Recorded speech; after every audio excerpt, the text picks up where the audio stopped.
Assalamualaikum warahmatullahi wabarakatuh. Waalaikumsalam. Kepada seluruh pemirsa, kita hari ini punya suasana yang dahsyat. Saya sekarang duduk di singgasananya Gus Nur. Gus Nur tak bajak ya, tapi bohong gitu ya. Kita coba ada di sini. Ini acara lanjut dari Ustadz Alfian Tanjung, Uat bertamu. Kepada Gus Nur, saya benar-benar mimpi hari ini bisa ketemu antum yang kelihatan lebih cerah, lebih berwibawa, apalagi jasnya keren banget gitu ya. Ya, saya mau pakai jas, jasnya ini gerah. Ya, tapi paling tidak dari Uat bertamu kali ini mungkin saya ingin memanggil memori. Dulu Gus Nur kayaknya galak banget gitu. Nah, sekarang setelah di penjara 10 bulan masih galak, tapi bangetnya enggak gitu. Lebih galak. Oh, lebih galak. Jadi gimana tuh penjelasan itu? Lebih galak dan lebih dasar daya hantamnya. Waduh. Cuman kayak tai chi gitu. Oh. Jadi kalau kata orang Banten, semakin sakti seorang pendekar. Dulu ibarat gini, Sat. Dulu kalau saya menghantam pohon pisang misalkan itu pohon pisangnya langsung patah gitu. Kalau sekarang enggak, Ustaz. Kita pukul enggak patah tapi busuk, Ustaz. Patah dalam, Ustaz. Bakti sumsumnya kesedot ya. Jadi masih, Ustaz. Ya baik, paling tidak ada satu pembahasan awal yang menurut saya penting. Dalam data yang dimiliki oleh ekonomi nasional bahwa di negeri ini hanya 0,02% saja konglomerat atau orang pribumi atau orang muslim yang mempunyai otoritas keuangan yang bisa dijadikan sandaran buat masyarakat beraktivitas atau mendapatkan sokongan. Tadi terdengar atau saya banyak mengikuti atau mendengar di beberapa video-video atau postingan Gus Nur ada kerja yang cukup serius di bidang ekonomi. Mungkin bisa menjadi referensi buat saya pribadi dan para pemirsa. Gus Nur ini kelihatannya semakin semangat untuk menjadi seorang yang memiliki kemerdekaan finansial. Bagaimana tuh? Ya, saya pernah bikin lagu saat tahun 2002. Judulnya Kerja itu. Ayo kita bekerja apa saja, yang penting halal dan barokah, siang malam terus bekerja gitu.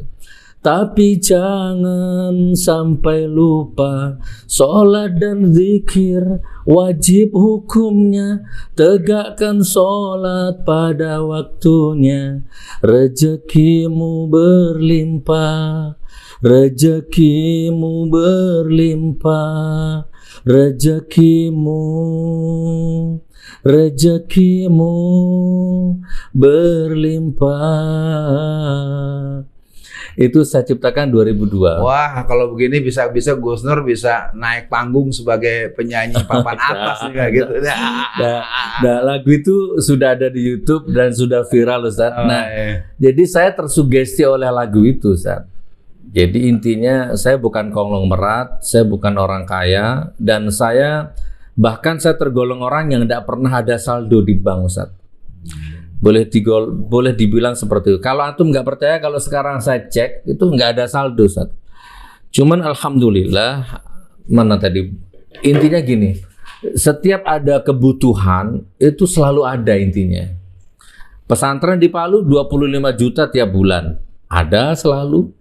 Gaji Ustaz 15 juta, 16 juta, ada selalu, nggak pernah telat. Tapi nggak pernah ada saldo di rekening, Ustaz. Jadi safar itu, saya kalau safar tuh minimal, ini admin yang saksi ini, saya kalau safar tuh minimal 5 juta, Ustaz. Nggak pernah di bawah 5 juta. Kita ngeluarin dana itu kalau kita safar tuh. Karena khawatirnya kalau saya lagi ceramah di masjid, tiba-tiba plafonnya jebol, nggak punya tempat wudhu, itu saya paling nggak bisa pulang tanpa harus saya selesaikan tempat wudhunya, itu nggak bisa. Nah, kurang lebih seperti itu. Saya akan beralih ke buku ya. Saya tadi karena memang pertemuan kita sudah lama, saya mendapat hadiah para pemirsa 2 buah buku. Dari kedua buah buku itu apa yang bisa diceritakan kepada masyarakat? Bukunya mana tadi? Oh, di mobil ya. Udah nggak usah. Iya. Mungkin penting buat kita. Apalagi ada yang 13 apa tuh? Merubah nasib. 13 kan angka sial gitu. Ini kenapa jadi buku judulnya pakai 13 walaupun sempat terjawab tadi masalah rukun sholat gitu ya. Tapi seperti di hotel-hotel ya, di gedung-gedung tertentu tuh kadang-kadang ada lantai 12 terus 12B langsung 14 gitu ya. Nah, ini menarik bisa buat angka 13 ya, walaupun sudah dijawab tapi paling tidak kan nggak keren gitu 13 ya, tuh. Karena pada dasarnya angka 13 itu angka yang dibenci oleh ekonom barat, angka yang dibenci oleh arsitek barat ya. Angka 13 itu memang simbolnya dukun-dukunnya Raja Firaun, Ustaz. Saya pernah baca itu artikel itu. Bahkan kalau di Eropa, apalagi tanggal 13 jatuhnya hari Jumat, itu anjlok semua bursa saham bisnis di Eropa itu nggak ada, Ustaz. Karena orang nggak melakukan apapun di tanggal 13 yang jatuh hari Jumat itu. Gus Nur, kelihatan ini ada yang mengganggu perasaan saya nih. Kan belakangan ini ada pertemuan para dukun-dukun yang lalu berteriak-teriak, mengancam-ngancam para ulama, kadrun-kadrun. Ini kira-kira mau kita layanin untuk gimana nih dukun-dukunnya? Ya enggak lah, Ustaz. Enggak level sudah, Ustaz. Saya pernah di dunia itu. Saya udah pensiun, mereka baru jadi dukun sekarang. Telat ya. Udah telat. Mereka belum makan paku, saya sudah makan paku ya. Mereka belum tidur kuburan, saya udah tidur kuburan. Mereka belum gondrong, belum gimbal, saya sudah gondrong, sudah gimbal. Jadi udah telat. Mereka nggak mandi seminggu, saya udah nggak mandi sebulan pernah. Berarti giganya kurang. Udah telat ya, udah. Bukan kalau saya ngomong nggak level bukan berarti meremehkan, tapi udah beda dimensi, Ustaz. Iya. Saya buang-buang waktu, buang-buang energi gitu kan. Karena itu cukup mengganggu, Gus. Masalahnya si dukun-dukun itu kan terus-menerus berteriak-teriak, dia menuding-nuding kaum radikal ini dan ujung-ujungnya itu kan dukunnya dukun politik sudah, Ustaz. Dukun-dukun liberal itu sudah, Ustaz. Kalau dukun-dukun yang masih tradisional, saya masih hargai, Ustaz. Ibarat ngopi di warung, makan bareng, saya masih mau dukun-dukun yang tradisional tuh lah ya, yang murni. Kalau yang nantang-nantang kiai ulama yang ngadrun-ngadrun kan sudah nggak original dukun dia. Sudah bukan original dia, sudah kesusupan liberal dia. Dan haram 7 turunan kalau saya takut sama mereka. Untuk apa? Ya, cuman kan nggak perlu dilayani gitu, Ustaz. Jadi kelihatannya para dukun, Anda sudah dengar Gus Nur sudah menyatakan ikrar, dan Alfian Tanjung juga siap melayani Anda. Ya, karena orang-orang yang beriman tidak akan pernah takut kepada orang yang menggantungkan kepada iblis, kepada setan, karena kalian adalah orang-orang yang sangat lemah ya. Sebenarnya kalau saya datangi rumahnya dia dengan bawa kamera jadi konten misalkan ya sebenarnya malah dapat duit saya, Ustaz. Kalau saya kalah nggak mungkin, nggak ada rumusnya, Ustaz. Kalau saya kalah dengan dukun itu ya, dengan gimbal, Mbah Gimbal tuh nggak ada rumusnya, Mbah. Mau fisik saya tetap menang, mau ilmu trik, ilmu asli saya tetap menang, bukan takabur, tapi memang perlu ditakaburi memang. Sudah jauh level, Ustaz. Ya. Gimana kalau saya datangi saya bawa kamera gitu kan, kita bikin konten kan justru mempermalukan kan, nggak enak. Dan kemungkinan besarnya mereka nggak mau. Dan saya nggak mau makan duit dari situ, Ustaz. Baik, kepada pemirsa, ya kita pause ya. Dengarkan dulu azan untuk acara kita berikutnya. Ya, kita coba lanjutkan lagi Uat bertamu, dan kali ini Uat bertamu tapi mengambil bangku tuan rumah. Ya. Jadi mungkin untuk Gus Nur kita coba masuk dulu, ada satu insiden yang belum banyak masyarakat memahami sebenarnya, karena ada 2 versi itu. Katanya Gus Nur diadui atau diadukan oleh tuan rumah. Itu yang terkemar di luar. Berarti dukun sudah selesai ya? Sudah dulu. Bab dukun ya? Ya, yang jelas dukun harus dikalahkan. Karena orang itu haram. Karena berdukun-dukun dipastikan masuk neraka. Zaman dulu, zaman saya masih jadi dukun, itu ada tabloid namanya Liberty. Udah di situ dukun semua isinya, iklan apa, jimat, rompi, sabu, itu harganya ada semua di situ. Zaman Ki Joko Budo ya, Guntur Bumi itu. Sebelum Joko Budo saya udah ada itu, Ustaz. Itu, tapi itulah kenapa nggak dilanjutkan jadi dukun? Mungkin bisa kaya. Alhamdulillah. Ya Allah, ya sudah, itu masa lalu, Ustaz. Sekarang kita jadi terserah Allah lah murid. Tapi saya bersyukur sama Allah dihijrahkan menjadi sekarang itu alhamdulillah. Mungkin ada bagus juga kali kita para pemirsa dengar dulu hijrah tuh karena dimarahin, karena ada musibah, atau karena ada yang menegur atau gimana?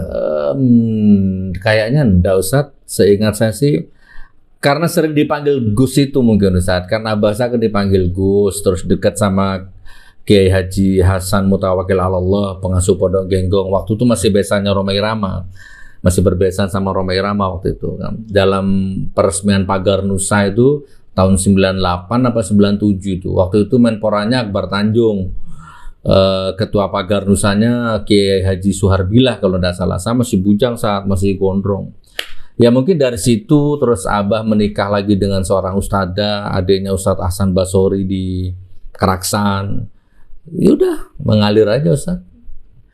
Sampai sekarang ini insya Allah dakwah dalam kubur dulu awalnya. Gitu. Ya kita coba menengok ini para Madu, pemirsa ini ada madu Ruqyah GN13 premium. Wah, ini kalau ada yang premium ada yang gold nih berarti ya. Atau gimana nih madu ini supaya menjadi hal yang dikonsumsi luas, atau apa sih sebenarnya yang khasiat dari kalau diminum gini? Apa bisa terbang gitu atau gimana ya? Ini amunisi jihad ekonomi saya Ustaz. Oh. Salah satu produk saya di antara produk yang lain. Ini furniture produk saya juga Ustaz. Saya bergerak di bidang furniture. Baru-baru aja kita umumkan. Ini lumayan ini. Ya, terus kemudian ada jual beli mobil kita juga ada Ustaz. Alhamdulillah. Rumah makan kita ada tapi bangkrut ya, tutup. Terus sekarang kita lagi ternak kambing Ustaz. Ternak sapi, ternak kambing. Ini lagi proses jahit baju. Kita kan mau lebaran nih, kita ngeluarin baju koko GN13. Sudah proses, sudah 60% lah. Apalagi ya, sambal, kopi, gula aren, beras organik kita jual, pupuk organik kita ada Ustaz. Pokoknya Ustaz punya apa kita jual lah. Berarti nanti akan ada GN Mart. Wow, insya Allah. GN13 Mart. Insya Allah. Super Mall Mart. Insya Allah. Insya Allah. Nah baik, para pemirsa kita coba masuk ke bagian-bagian yang mungkin bisa menjadi pesan edukasi buat kita. Ya. Terhadap keluarga, apa prinsip-prinsip yang Gus Nur selalu tegaskan, selalu tegakkan dan selalu ulang-ulang, apakah kepada istri, kepada anak-anak. Mungkin ini baik buat semua masyarakat karena bagaimanapun elan edukasi menjadi bagian yang cenderung kering karena ada dua hal yang sering terabaikan, yaitu keteladanan murni, keteladanan alami dan kewibawaan alami dalam kehidupan manusia zaman sekarang. Mungkin kita bisa mengambil sisi itu. Gus Nur, apa prinsip-prinsip antum dalam mendidik keluarga, anak, istri, dan seluruh orang-orang terdekat? Ini jawabnya random aja Ustaz ya.